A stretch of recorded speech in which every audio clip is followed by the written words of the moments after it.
বিসমিল্লাহির রহমানির রহিম। ফাইজা রান্নাঘরে আজকে আমি একটা পাক নিয়ে আসছি। এই পাকটার নাম হচ্ছে চিকেন মশাল্লা। এই যে দেখেন আমি এখানে মশলা দিছি, নুন দিতেছি। আমি এখানে 1.5 কেজি, 2 কেজি আপনার মুরগিটা ছিল, 2 কেজি, হয়তো এখন 1.5 কেজি টিকছে। আমি পুরাটাই নিছি। এই 1.5 কেজি গোস্ত নিছি। এটা হচ্ছে চিকেন মশাল্লা।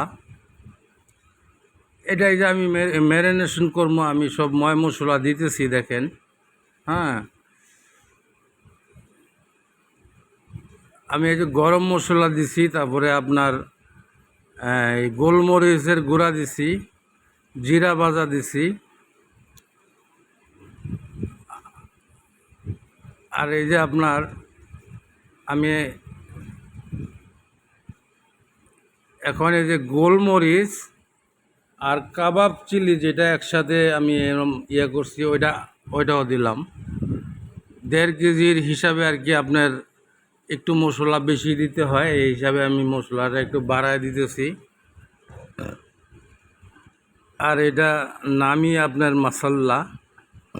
এই যে আপনার সয়া সস দিয়ে দিলাম। আমি এখানে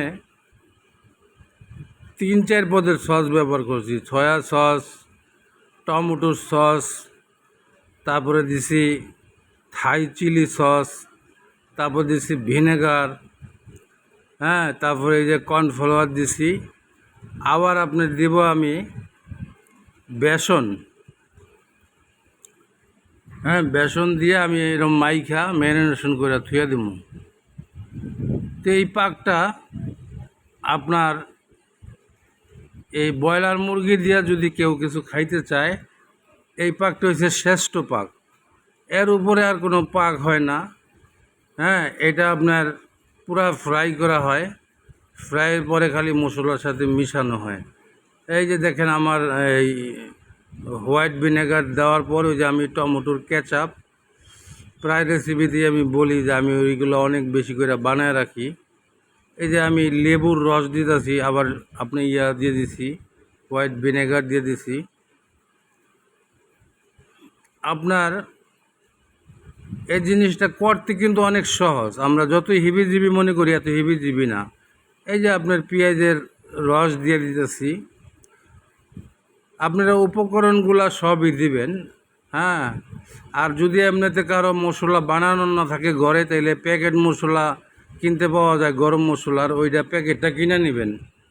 হ্যাঁ, এই যে আরেকটা দিতেছি। তারপরে আমি এটা ম্যারিনেশন করে আমি 3 ঘন্টা রেখে দিয়েছিলাম। হ্যাঁ, পরে আমি এটারে আর কি পাকে নিয়ে আইছি। এই জন্যে ভাই আপনাদের কাছে, হ্যাঁ, দোয়া করি, দোয়া চাই, মাপ করি, মাপ চাই। দুনিয়া ক্ষণস্থায়ী, আখেরাত চিরস্থায়ী। বাংলাদেশের প্রেক্ষাপটে এখন সব জয় জামেলার থেকে আল্লাহ হেফাজত করেন। আল্লাহ ছাত্রদের দিলে শান্তি দেন, আল্লাহ সরকারের দিলে শান্তি দেন। আল্লাহ যার সন্তান আল্লাহ ঘর থেকে বেরিয়ে যায়, সে একটা পেরেশানিতে থাকে, না জানি সে কী অবস্থায়, হ্যাঁ, কোথায় গেল, কোথায় আছে। আল্লাহ প্রত্যেকটা মানুষের পেরেশানিকে আপনি হটাইয়া দেন। আল্লাহ এইভাবে সমাধান হইতেছে না, আপনি কুদরতিভাবে আপনি আপনি কুদরতি হাতে এটা সমাধান কইরা দেন আল্লাহ। আপনি আল্লাহ গো, আপনি তো আসমান জমিনের মালিক। আপনার জমিনের মধ্যে কত গণ্ডগোল হইতেছে, মাবুদ, একমাত্র আপনি এটা সমাধান দিতে পারেন। আপনি দয়া করে এটা সমাধান দিয়া আল্লাহ, আল্লাহ সবাই মা বাবার বুক শান্তি করে দেন। আল্লাহ আমার পুলিশ প্রশাসনের বাইরে জানি তারা তাদের অন্য কর্মে ফিরে যেতে পারে। হ্যাঁ, এই যে দেখেন আমি এখানে চিলি সস, এখানে আমি থাই চিলি সসটা একটু গাঢ় গাঢ় হয়ে গেছে ফ্রিজে রাখাতে, সেটাও দিয়ে দিছি। এই জন্যে আল্লাহ পাকের কাছে ভাই আমরা সবাই নামাজের পরে দোয়া করি, আগে দোয়া করি। কারণ কি, দুনিয়াতে মুসিবত আসে আসমান থেকে, আমাদের আমলের ফল, আমাকে বদ আমলের কারণে মুসিবত আসে। আমরা যদি ভালো আমল করি, তাহলে আল্লাহ পাক মুসিবতকে হটায় দিয়া সবার দিলের মধ্যে শান্তি দিব।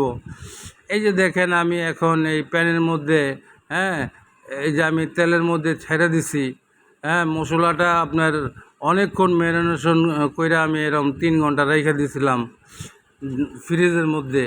এখন আমি এই যে বাছতেছি। তো ভাই, হ্যাঁ, আমরা দুনিয়াতে তো সব কিছু আমরা, হ্যাঁ, করি, কিন্তু আল্লাহ পাকের হুকুমের মধ্যে আমরা থাকি না।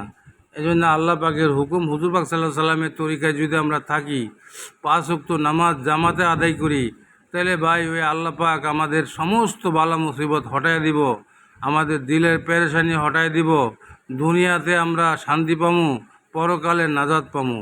এই জন্যে ভাই দুনিয়ার শান্তি, পরকালের নাজাতের জন্যে আমরা সবাই আল্লাহ পাকের হুকুম মানি, হুজুর পাক সাল্লাল্লাহু আলাইহি সাল্লামের তরিকায় চলি।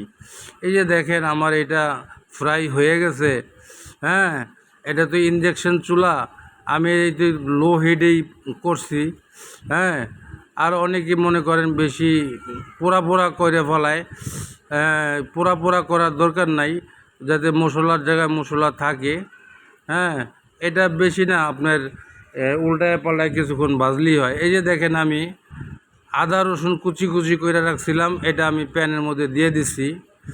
এরপরে আমি সয়া সস, টমেটোর সস, চিলি সস এবং ওই যে আপনার সব কিছু একসাথে কইরা মানে বাটির মধ্যে রেডি করে রাখছি, কারণ আলাদা আলাদা দিতে অনেক সময় লাগে। বোতলগুলো তো আপনারা দেখছেনই, ওগুলার থেকে আমি অল্প অল্প করে সব দিয়ে রাখছি। এখন আমি এগুলো একটু ভাজা ভাজা কইরা, হ্যাঁ, একটু ভাজা ভাজা কইরা এখন এর মধ্যে আমি গোশটা ছেড়ে দেবো। এই যে দেখেন, হ্যাঁ, এই গোশটা ছেড়ে দিয়া ওইটার মধ্যে আমার চিলি ফ্লাক্স বানানো আছে, মরিচ, ওইটা উপরে দেওয়া ছিটাই দেবো। এই যে দেখেন ধনিয়া পাতাটা আমি দিয়ে দিলাম, হ্যাঁ, যেহেতু গোস্তের পরিমাণ একটু বেশি, যার কারণে ধনিয়া পাতাটা একটু বেশি, উপকরণগুলো একটু বেশি লাগছে, হ্যাঁ। এখন মোটামুটি দেখেন এই যে আদাগুলা বেরেস্তার মতো হয়ে গেছে, ভালো একটা ফ্লেভার বাড়িছে। এটা করতে সহজ, খাইতে অনেক মজা। এই যে আমি সব পদের সসগুলা একসাথে করে আমি দিয়ে দিছি, এখানে আর কিছু দেওয়ার দরকার নাই, ওইটা ফ্রাই করাই আছে। এখন খালি এটার সাথে ডাইলা দিলেই হইব। এগুলোর মধ্যে একটু তেলও আছে, বাচ্চি যে বাজার পরে তেল ঝরছে একটু, ওইটাও সাথে আছে। তবে আমি একটা জিনিস আপনাদেরকে বলতে ভুলে গেছি, আমি 2 চামচ ঘিও দিছি সাথে, হ্যাঁ, ওইটা হয়তো আমি কোনো কারণে উড়াইতে পারি না, আমি ঘি দিছি 2 চামচ।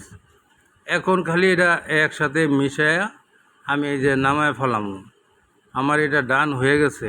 এই জন্য ভাই আমার ফাইজা রান্নাঘরটা আপনারা যারা দেখেন সাবস্ক্রাইব করেন, ফেসবুক পেজে যারা দেখেন তারা ফলো দিয়েন, কমেন্ট করেন, আর আমাদের পাক কেমন হইলো মতামত জানায়েন, হ্যাঁ।